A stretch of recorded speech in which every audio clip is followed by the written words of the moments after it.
Hello. Okay. Right. I've had a lot of questions about what is the difference between all the different kind of decorative surface treatment materials that that you can use with your pottery. And it is quite confusing. And yes, I need to explain, I just want to explain a few things to you about the various different options that are available to you. And yeah, so it's a little bit of a educational video here that we are going to do. So I have been talking about underglazes and slips and glaze, mainly just those three things in all my videos, but there are lots of different things that you can do to the surface of your pottery. I'm kind of containing it a little bit, but I just want to tell you a little bit about the difference between all of these different things. And some of the things are the same things but have different names. Okay, so let's just go through some of those things. Okay, so let's start with slip.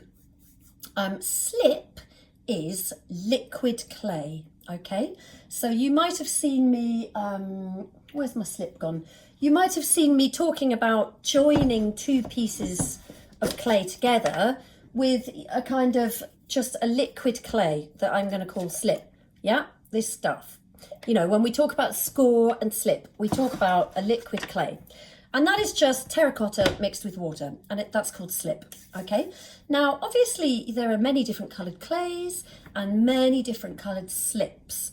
So not only do you join your clay together with slip, you also, you know, available to you are a vast range of coloured slips. So basically, if you imagine, if you were to make that same kind of slip, but with a white clay base, you would end up with a white slip, okay? And if you were to add pigment to that white slip, that white liquid clay, you would have a huge range of colours that you can also use. Now, when you have coloured slips, you generally, like this one, this is my orange slip, it's going a bit black. Can you see that? So it starts to go a bit mouldy in the bottle. Oh, and it gets a little bit smelly.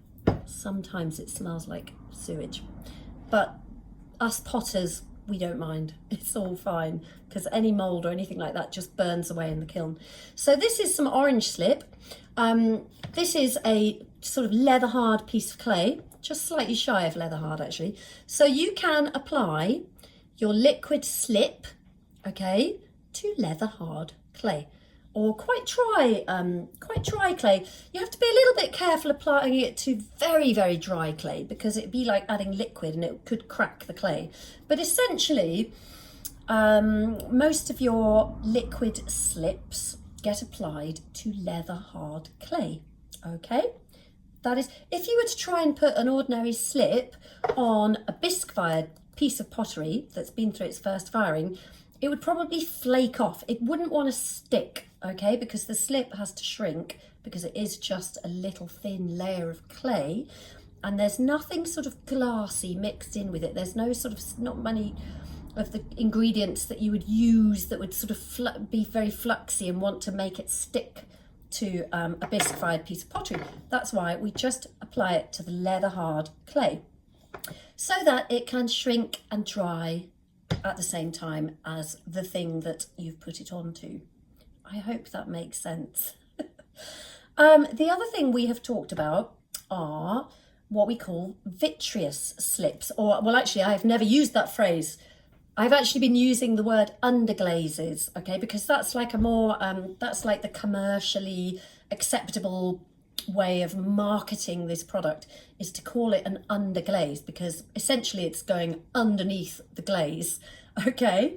Now, an underglaze is different from a slip, and these are some of the underglaze. So, you know, the decorating kits that I've been talking about that I'm selling here, I'm selling those in smaller bottles, but here's one of my larger 120ml underglaze pots. Okay, so what is an underglaze and how do you use it? An underglaze underglaze is a bit like it's basically a slip that also has some glazy ingredients in there. So what I mean is that when you add sort of glaze type ingredients into your slip, it enables that to stick to bisque-fired clay. So it's not just going to flake off and want to come off and just shrink away from the body, because it's got these sort of glassy ingredients in there that as it heats up in the kiln will sort of sink in and grip on to that bisque-fired clay. So it's really helpful that we can put underglaze onto bisque-fired clay, because you can sponge it back and you're not going to damage your piece. You can handle your piece of work if it's something that's a bit fragile. It's easy to apply to bisque-fired because it's safe to apply it to bisque-fired ware, because you're not going to break your thing unless you drop it. And it likes to go on it because this will be a very porous, absorbent surface. So it goes on to bisque-fired clay really well. But you can also use underglaze onto leather hard clay as well. Let's just see how that one goes. Oh, I better give it a bit of a shake. Always good to give things a bit of a shake. So here we are. I'll just show you. Nice soft brush. Okay, so this also just goes on really nicely to leather hard clay. It's a bit liney. Should have used a bigger brush, but so it doesn't matter because it has got quite a lot of slip in it, liquid clay.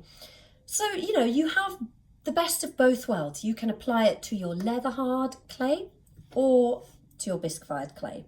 Okay, so that's underglaze. It's going to go under the glaze at some point. Doesn't really matter whether you apply it at this point when it's leather hard or when it's been bisque-fired. So and also the thing with underglazes is that they are called other things as well. So really an underglaze technically is what I would call a vitreous slip. So it's a slip that vitrifies a little bit in the kiln and melts slightly. Okay, so an ordinary slip is just a thin layer of clay. It will never melt. Well, that's not true. It may melt if you take it to a really high temperature. But basically, slips don't melt. They just set and go hard in the kiln. Vitreous slips do vitrify slightly because of those glassy ingredients that are mixed in. Okay? Yeah. What else was I going to say? Oh, yes, and they're also called other things. That's what I was going to say. So vitreous slips are the same as underglazes, are the same as engobes or engobes. I don't even know how to say that. I never use that word. I usually call them actually vitreous slips in the classes, but underglazes, they're all sort of like the same thing, okay? Now, what else we got? So glaze. What is glaze and when do we apply glaze? I'm going to show you some glazes. So glaze is basically a thin coating of glass. So this, you can see that shot. We all know what glazed pottery looks like. I don't really need to show you. So it's a thin layer of glass that is applied either by brushing it on. You can buy brush-on glazes or dipping glazes, or you can spray glazes on. There are many ways to apply glaze, but essentially we're just talking about brush-on or dipping glazes, okay? So this glaze, I'm just going to show you. So this is a transparent glaze. Have a look at that. So it looks white, and when it goes on to pottery, it comes out white, okay?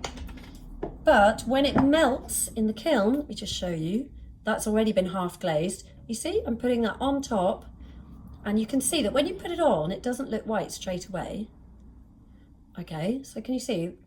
That's the wet side, that's the dry side. It will go white, and that is normal, and that is what it's supposed to look like. And that's just a brush-on glaze. So that's a transparent glaze. So that will come out, that will melt into a completely transparent, clear, thin layer of glass. I've got some other glazes here, some just commercial brush-on glazes. So this one says sea green, but let's look at the colour in the pot. Black. Okay, so some glazes look a different colour to what they come out. What is this one? Oh, my glasses. Oh, that's better. So this one is glossy gold. Let's have a look what colour it is in the pot. What do you think? Oh my God, that is not looking like glossy gold, is it? So that I would call a kind of murky aubergine. What's this one? So this is called Atlantic, and I happen to know it's a bluey green. Let's see. So that just looks grey in the pot, okay? So you can tell that basically glazes can come out a completely different colour, and that's because they're made of, a lot of the time they have a lot of mineral oxides mixed in with them to achieve the colours. So oxides, here's a little test tile. Oxides are raw mineral oxides that are dug out of the ground. This one's black iron oxide. We've got red iron oxide, which is, I'm pretty sure it's like the same as rust. You know, I think that is actually iron oxide, red iron oxide. We have got copper oxide. That comes out lovely green. We have got cobalt carbonate. We've got lots of different oxides and lots of mixtures of oxides. So this is like test tiles of oxides. So oxides you can apply onto your slip or onto your glaze generally, or onto your raw clay. I mean, the thing is with ceramics, there's no hard and fast rules to all of this. But we're not going to go too complex into this. So oxides. These are all of the different oxides that I've got here in the studio underneath a transparent glaze, and all of the same oxides here underneath a tin glaze. And a tin glaze is always white, okay? So you can see that oxides react sometimes with the glaze that you put on top, okay? That happens a lot in ceramics. Different materials react in different ways. So I hope that clears things up a bit. It's a bit of a minefield. Ceramics is a vast subject area. And yeah, some people spend their lives just specialising in glazing and glazes. You know, every potter finds their own little niche. And yeah, that's just kind of how it is. It's just such a huge subject. It's very difficult to know everything about pottery. But I hope that that's cleared a few things up. Slip is just liquid clay, goes on leather hard stuff in general. Underglaze, vitreous slip, engobes, they all in general go on to either leather hard or bisque fired clay. Glaze tends to go on to bisque fired ware on top of your colours. Oxides you can put on top of a glaze.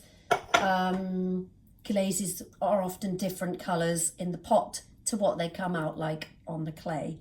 This is so basic in what is actually an extremely complex area, but there you go.